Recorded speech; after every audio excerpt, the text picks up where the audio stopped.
Hey guys, this is Bharat and welcome to Bharat's Kitchen with chili cottage cheese, also known as chili paneer. That's right, it's a very famous indo-chinese dish and it's very simple to make. Alright, so we're gonna begin with our core ingredient, which is obviously cottage cheese, and we're gonna cut them into 2 centimeters or 3 by 4th of an inch thick cube, or you can say 2 by 2 centimeters square. Can't believe I flunked maths in school. So here comes the first secret behind chili cottage cheese, which will make this dish from great to awesome. So put the cubes under a microwave to warm for a minute and you'll see that the cubes will release certain amount of water that will get rid of. Now the release of water will allow the cubes to get a bit firm later on and we can infuse certain more flavors that I'll discuss later on in the video and also in my blog post. At this point, we cannot work with the paneer right now as it's pretty soft. So we'll let it set in the freezer for about 10 minutes so it can be a bit firm and we can work with it later on.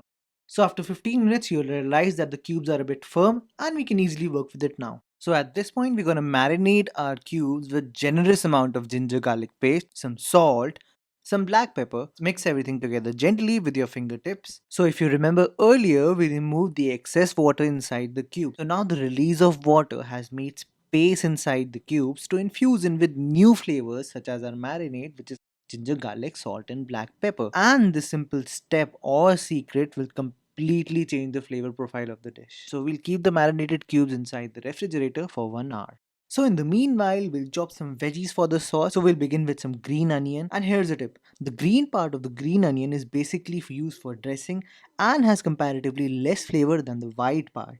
So we'll chop some green onion and remember, we'll add the white part earlier in the sauce and we'll add the green part later on. So we'll cut some nice fresh bell pepper.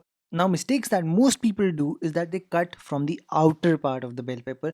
Instead, if you'll cut from inside, you'll notice that the knife will slide through easily. So we'll cut the bell pepper into pointy triangles. Why? Because it's a proven fact that people are attracted to pointy things. Now, how do I know that? Because I raise useless points and people are attracted to me. And now we'll cut some onion into this bulb like shape. And if you'll ask me why, well, I don't have answers to every questions. Well, jokes apart, you can use a peri knife to remove onions which are stuck together, which would make your job much easier. And finally, we'll coarsely chop lots of ginger and garlic.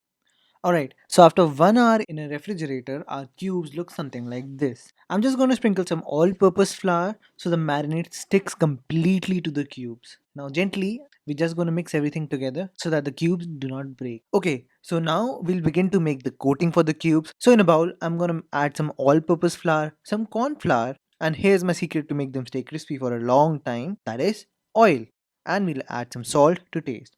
And then finally mix everything together by using only and only our hands because we want oil to transfer to each and every part of the batter. And we'll mix the oil thoroughly with the flour until it looks like brown breadcrumbs. And then we'll make a well in the center of the bowl and add some water. And whisk it vigorously until your arm starts to pain or until you have a thick, smooth batter. You can also get to know that your batter is ready by making the figure 8. If it is visible, that means your batter is thick enough. Now remember, we'll fry the cubes twice. So I'm just going to dump my cubes into the batter and turn the heat to very high flame. And you can get to know that the oil is hot enough by adding a drop of batter in the oil. And if it sizzles and comes on top immediately, that means your oil is ready.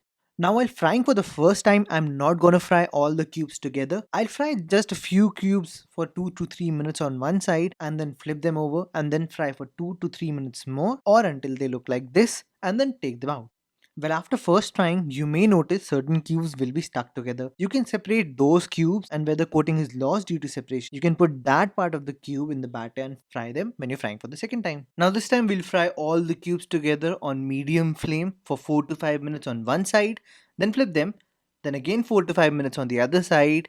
So basically until they are golden brown. And your result after frying should be something like this.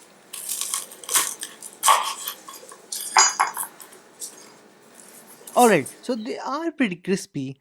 Now to tell you how to make the sauce and not make the cubes turn soggy very soon, so we first need to make the thickener for the sauce. So in some water, we'll add some corn flour and mix vigorously. Now remember, the key here is to make the sauce at a very high flame. So in a pan, we'll add some oil, add the white part which is the bottom part of the green onion, and then add our chopped ginger and chopped garlic and stir for 2 to 3 minutes.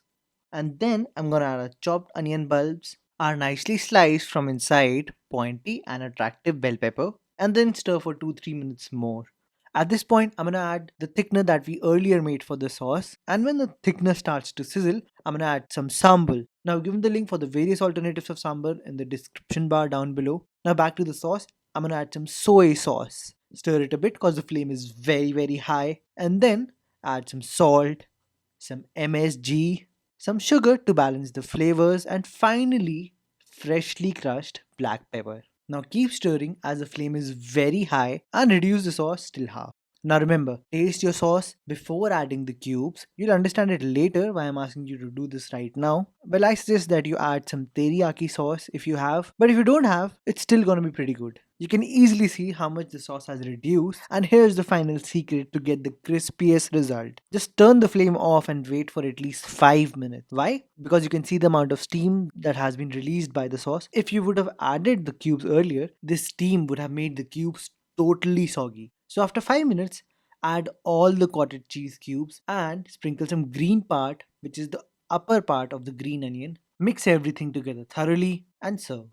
But wait, before you serve, sprinkle some chopped green onions again and some sesame seeds because looks can change a dish from amazing to awesome.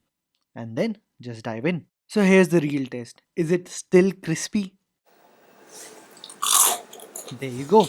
Amazing, isn't it? So now that you have a nice recipe to make chili paneer or chili cottage cheese, I hope you give it a try. And thanks for watching. I'll see you all next time.